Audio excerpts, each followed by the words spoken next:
my name is Lenise Tyus. I will be doing a counseling session with Denise Tyus. It's my mother. Today we're going to be talking about, How to prepare for 2025 and be intentional. yes, so our session is going to begin now. What are some ways now that you currently are being intentional to prepare for the new year? Well, actually, this is something I just thought about. That 2025 is rapidly approaching, and there's some things that I need to do to prepare into 2025. Something that came to me yesterday was to be intentional in how I spend my time in 2025. I think I wasted a lot of time in 2024 just doing things and accepting invitations and things of that nature just to be, but not necessarily intentionally thinking about accepting the invitation. Okay. And for the invitations that you accepted, what events would you say that they were?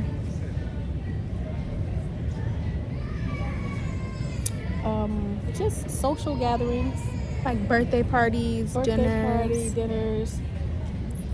Those are always good. I always love to celebrate people's birthdays Yeah. and dinners, but it has to be someone that I'm going to want to enjoy their company. Okay. So I'm going to be intentional in who I choose to spend my time with on next year. And like, was there a specific time or event that made that triggered that thought and made you to begin to think that I do need to be more intentional about my time or the people that I spend it with? Because I know, you're getting older, and as we get older in life, we kind of start to think of the past events that we attended or just life experiences, and time is just a little more precious. So when do you feel like that thought kind of came about, or when you Time wanted to is change? precious, as well as needing to get more rest. Okay. So sometimes I want to socialize, but I also know I need rest too. You work a full-time job and you practice and counsel in the evenings. You do want to have some level of socialization on the weekends, but at the expense of not getting the proper amount of rest. And as you get older, you need more rest. Okay. Well, I do anyway. Okay. So just because I know a little bit about you and I've just had time to analyze some things, spending more time with you, I do see and I notice that you put a lot of pressure on yourself to be there and do everything. I notice that you leave the house around 8, and many times I would say at least 4 days out of the week you don't get home to around 7. Just some of the things that you've shared. And as people, sometimes we get in the habit and we get in a routine of doing these things, but not really seeing the effects of how it's benefiting our lives or if it is even pushing us to greater. So I know that you're a counselor as well, and you work full time, correct? Correct.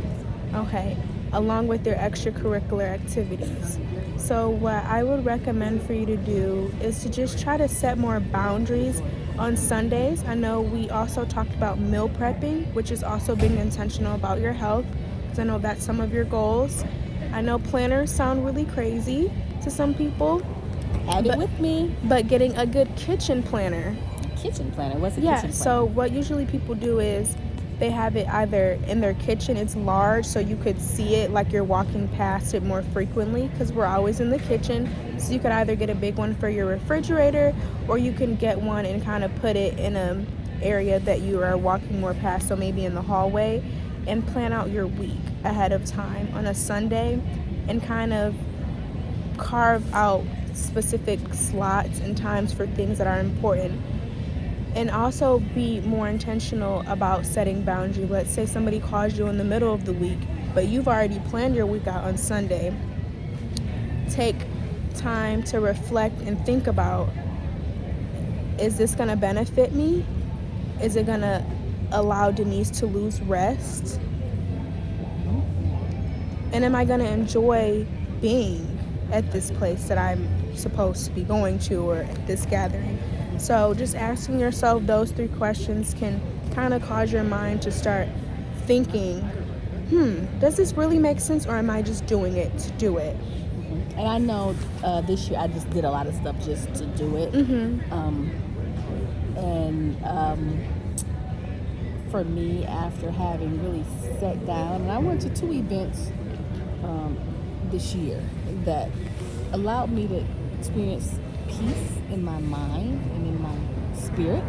That's So good. that is what has caused me to be intentional on how I choose to spend my time and just to enjoy my own company, not always running, trying to be in the company of others. Yeah, and that's okay. That honestly, this year, I feel like it's good that you honestly didn't isolate yourself. You've been through a lot this last few years, and honestly, when we're going through things that I know, I mentioned to you all, my mom, she's been through a divorce, and her children are adults now, and it's hard.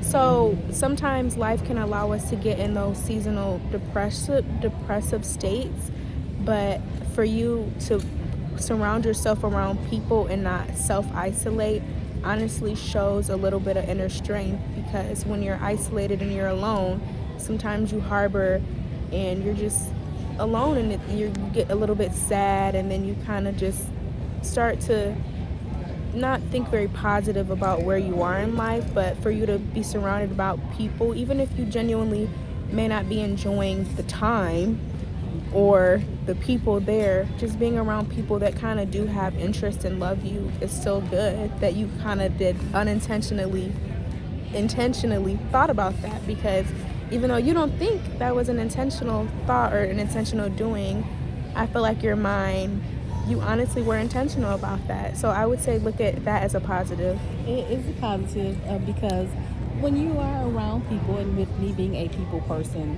socialization is good. It keeps your mind focused, Yeah. especially after having gone through what I've gone through. But now I'm at a place where I need to see better use of my time, be more productive in the things that I need to do in my personal life, in organizing my home, and just being able to spend more time at my home. If I want to be around people, invite people over, come sit on the deck, let's sit, talk, listen to music, or let me make a salad and sit and talk and just enjoy someone's company in my space, and not always being out spending so much money eating out and doing things like that. So And that's understandable. So, like, from what we've talked about, do you remember the 3 things, or just a couple of the things that I you said for me to recommend? set boundaries. You said once I set my calendar for the week, try not to alter it, see if it's going to benefit me, if it's going to serve a purpose for me to, and am I going to lose rest in doing that? And I do have a planner. I mean, it's on my phone, but I do set my schedule way in advance. But what I'm trying to struggle with is I have so many clients that need appointments, and it's only one of me, and they won't cancel their appointments, which is a good thing.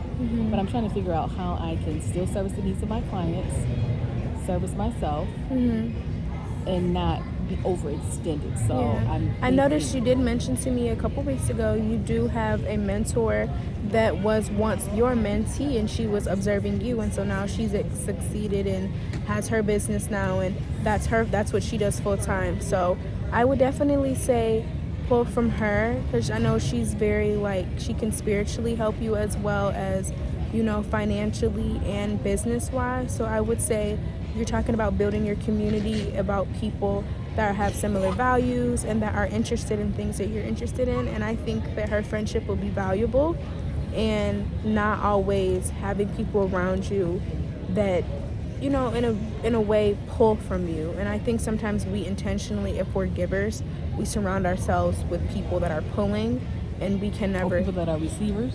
Yeah, or that honestly, and it's not even that. Sometimes we unintentionally surround ourselves around people that can't really feed or give advice to us. And it's unintentional that we do that as people, because we constantly are giving.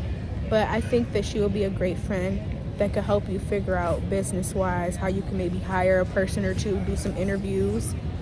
And you have to be open-minded as far as that, because if you want rest and you want more change in your life, you're going to have to make some adjustments. And that's what I'm trying to figure out. Financially, I can't afford to hire anyone. And two, I don't want to hire anyone and I'm not there to supervise, to make certain it's going okay, because I work. Yeah. And, you know, my biggest stressor for me is my commute, my evening commute. Mm-hmm. The morning commute is bad, but the evening commute is horrible. Yeah. And that's why I said, you know, set a date with her, set a time where you can sit down and really talk about your concerns and genuinely receive and get the help. Because it's going to be a continuous cycle of the things that you're talking about if you're not willing to be slightly more open-minded so that change can occur, so that the problems that you're feeling can be adjusted and be a little bit more positive in your life. So yes. Well, thank you for this session. Hope it was beneficial. Thank you. Bye-bye.